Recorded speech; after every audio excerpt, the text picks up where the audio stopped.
Hey guys, it's Andres again. And Chelsea. Coming at you, not live. Coming at you live, baby. From Glamping Shed number 2. Yep. It's being built right now. Kitchen back there. We're kind of in the living room. We brought the outdoor chairs in here. Just finished some of the tarps around the walls and stuff. So we'll need to do an update video soon. Yeah, but it's coming along. We do have a little bit of construction delays, but it's moving. So we have a new video for you today. Mm-hmm. We are going over October and November financials for you to show you what you could potentially make on Airbnb if you're going to be a glamping owner. Exactly. That's our first really 60 days of being in business. Mm-hmm. We did open in September. We had 7 days that we were open in September. Yep. We booked them all, which was nice. That was our freak out stage, that we couldn't believe that this was working, and we couldn't believe that the bookings were coming so fast. Like it was like freak out moment. We were even to the point that we're like looking out the window to see when the first guest is going to show up. And sometimes we still do that. Yeah, well, I do that. Yeah, it's kind of more like a mom thing. Like, oh, I hope they're going to get here safe. Yeah, and then they're like, they're here. Shut the window, shut the blinds. Like, don't let them know that we're here. So it was exciting. It was good. I think we got into the groove really fast. And I think also we had other stuff to go do. So it's not like we could sit there and watch the guests all day long. Mm-hmm. So I think we got over that first anxiety attack pretty quick. Yeah. But it was definitely exciting. Okay, so September, really quick, just to talk the numbers. It was 7 days. We booked them all. We made a total of $842. Woohoo! That's good. Yeah, I mean, that includes cleaning fees. But now, the cleaning fees was only $80 because we forgot to charge cleaning fee to the first few people. We did? Yeah. Oh, we forgot. And it was low because also we were giving a 20% discounted rate to the first 5 bookings. Yep. And we were also just having a low nightly rate at that point. Yeah. Or not low, but we were testing the waters. We didn't know exactly how much to charge, so we did a little bit lower than what we're doing now. Right. And as the busy season approaches, then we're going to bump that up a little bit too, just because of the demand in the area. Yeah. So the first few bookings were $115? Yes. Was the weekend more or not? No. I think no. Maybe no. I think we had $115 any day. Yeah. And then we realized right away we needed to up the price. Yeah, then we did $125. $125 for every day? Yes. And then I think we did then quickly after that we did $145 for the weekends and kept $125 for the weekdays. Correct, yeah. Yeah. Or $150 for the weekend? No. Okay, $145. So yeah, quite a big difference from $115. $30 a night is quite a big deal. Okay, so now let's jump into October, which was our first full-on month. We still had some of the 20% off reservations, not too many. The cleaning fee, we set it at $40. And we've learned quickly, we didn't learn quickly, we learned that it was too low. Yeah. So we have recently upped it just a little bit. I looked at a lot of Airbnbs in the area and saw like tiny house structures, kind of what they were charging for a cleaning fee. And we need to pay a person soon, like a living wage, and we wanted to make sure that we could do that, so we upped it a little bit. So Chelsea did all the cleanings at first, but now we realize, not now, but a few weeks ago, we realized we really need to start looking for help, build a team, because once we open this number 2 and 3, and we have a bunch of more plans to go way, way bigger. Yes. So we need a bunch of help cleaning, and there's no way you can keep it all. Right. Okay, October. Were you surprised at how well it went? No. Yes and no. I was hoping for 100% booking, and it was amazing that it did. It went way better than I planned because I was planning for the worst but hoping for the best. Yeah. So we planned initially at 50%, and we were thinking, okay, it can't be lower than that based off of all the research that we've done. And we were so wrong. And it turned out to be 100%, which was amazing. Yeah, and we also realized at that point, that's when the trees truly starting changing colors. Yes. And we had been told by the locals, by a realtor back then, the leaf chasers. Leaf? Yeah, I forgot about that. Yeah. They come from all over to see the trees change colors. Yeah. And coming from Phoenix, the cactus don't change a whole lot in color. Even Flagstaff, which is up north, up in the mountains, there's all pine trees, so you don't get a whole lot of color. It's not like Colorado or something. So we were blown away. but how amazing it is looks gorgeous. around here. I mean, we're like not in the national park, but truly, it pretty much looks like the national park here. Right. So all the trees, and there's so many different types of trees, so they all change different. So it looks amazing. So I understand now, after spending a fall season here, why the leaf chasers come to the Smoky Mountain area. Yeah. And it is awesome. It's So beautiful. 100% occupied. Woohoo! We talked about the rate being anywhere from 100, and then we changed to 145. Yep. So we got total profit, with including cleanings, $4,134. So And that's with pretty one awesome. glamp site. And keep in mind, Yeah. we bought the shed, and it's a shed and a shell of a shed Yeah. for around $5,000, Right. right? Then we put in It was roughly $20,000. 20,000, including patio, shower, furnishings, towels, coffee maker, TV, everything. Yeah, so $25,000 all in for that one spot. Then our first full month, Yeah. we made how much? 4,134. Like, the return is insane. It is Yeah. really crazy. I love it. It's a really nice number. So let's see. That was 15 bookings total. 14 of them came from Airbnb.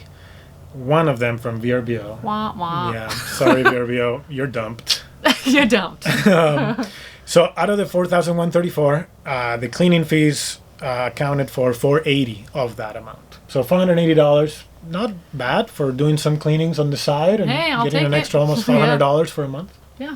So now November gets even better. Okay. Even though the occupancy rate was slightly lower, do we have 2 cancellations? We had 2 cancellations. Like the guests cancel. Yes. We will never cancel. Yeah, we don't. You'll get very penalized Yeah. by Airbnb. It's like the worst thing you can do as an Airbnb host. Yes. But we had 2 cancellations. One person said that their son got COVID, so they couldn't come. Yeah. So we ended up giving them. What did you do? Yeah, this is the Yes. question. We put a Oh. super strict cancellation policy. I told Chelsea, this is our business. I don't care what happens. You get COVID, your car breaks down, whatever.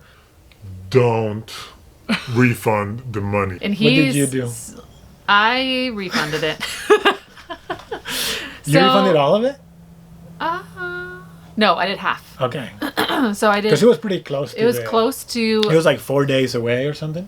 Yeah, so what happened was, and this is a side note, but what happened was we were discussing what we were going to do, and we didn't come to a conclusion, and he went outside to go do something, and then the guest calls me, and so I'm like, uh-oh. Okay, so now I have to think on my feet, and this is my first time, like, talking to a guest about a refund policy and everything. Yeah. And so she was super excited and so bummed and said, like, can we use our credit toward or our booking toward a new date? Because we really, really want to come. This is going to be our, like, anniversary trip or something really special to them.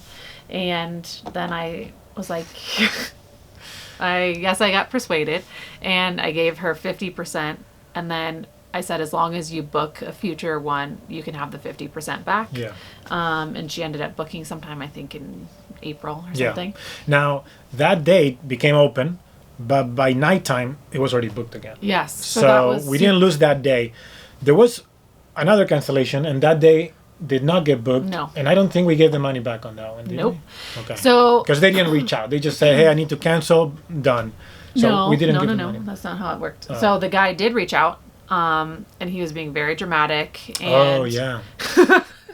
He was. yeah. So I can't remember exactly what he said, but he canceled 1.5 days before his trip and Right. said something about his dog got sick, Mm-hmm. and now he has to leave his dog at a vet or something. Yeah. But he would have to come a day later. Do we have that date open? And I said, no, we don't have that time frame open, unfortunately. Right. But you still can have your time slot. Like we had, I think, was he only 1 day? 1 day. Yeah. Yes, he was Yeah, one day. He was driving by to go somewhere else.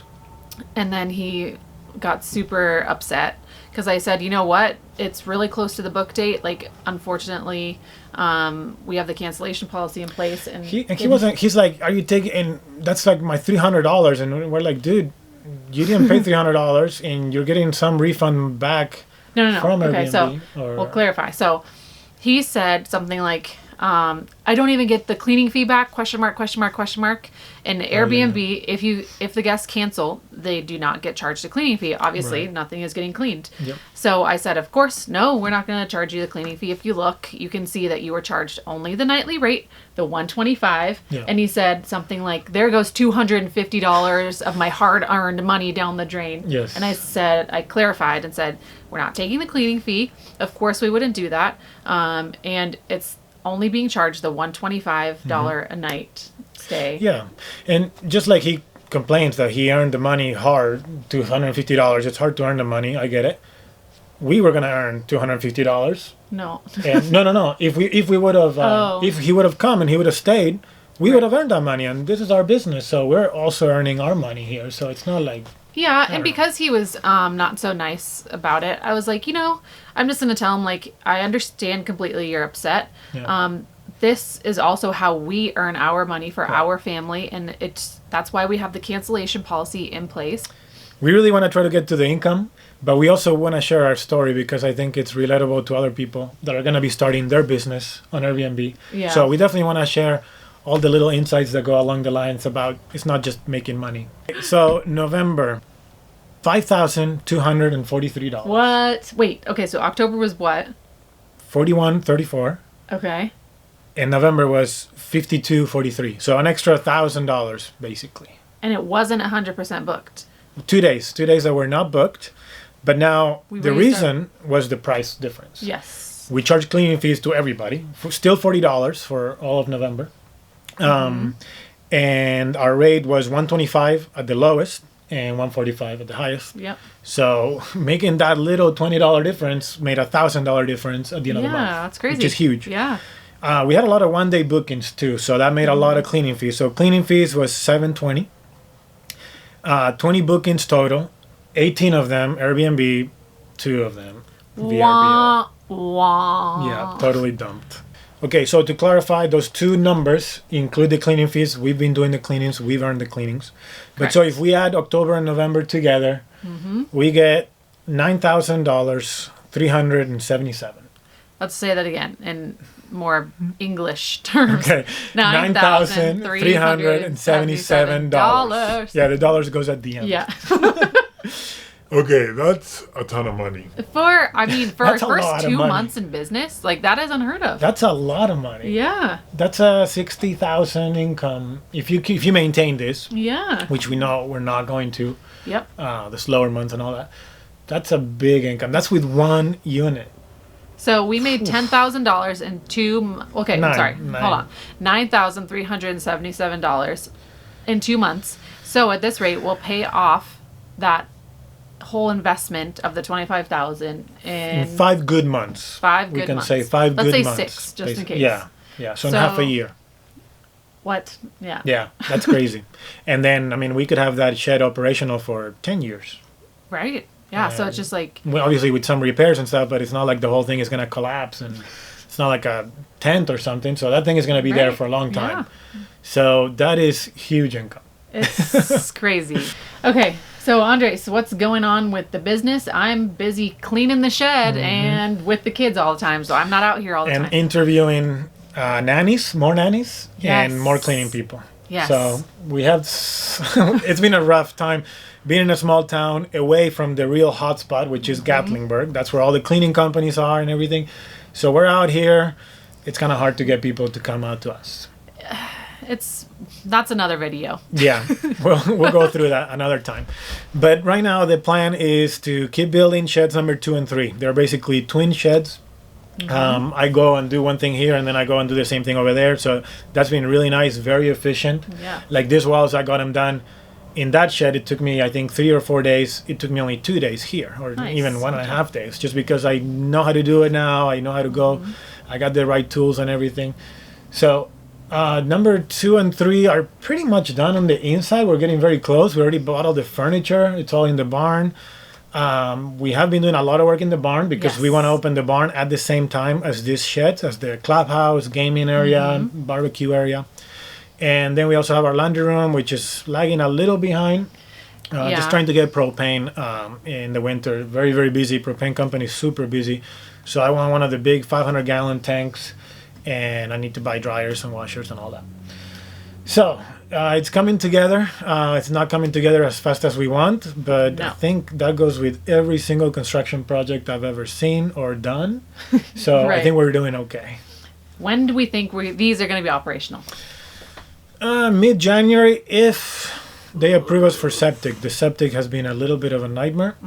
They're supposed to come out one time, test the soil, and be good. But they didn't like the soil too much. So even though we have a bunch of room, it doesn't look like it when they start testing the soil and the setback from the creek and the setback from the building and the well. So we're having trouble. How many times have they been here? 4 now, and they still haven't approved us for a plan. So I'm waiting for them to give me their plan, and I can call a company. They can start excavation, but obviously it's gonna make a mess. It's gonna be all muddy, and that the grass is not gonna grow for quite a while. Right. So not ideal timeline to be building a septic system, but we have to do it. But at the same time, we've heard January and February are the slower months here Yes. in the area, so maybe it's the best time to be building. Yes, that's true. And we have seen, we are starting to really see February, we don't have a single booking. I know. I don't know what's going on. We have bookings for March and April, a few, It's the weirdest not a thing, bunch. but But February, it's fully open. I hope that somebody saves some money for Valentine's Day and comes and stays yeah. or something. I'm thinking just because it's Christmas time and people are focused on Christmas. Yeah. And I then mean, maybe after. January, it's not bad. Like, it's starting January's to pretty fill booked, up. yeah. But yeah, February, nobody.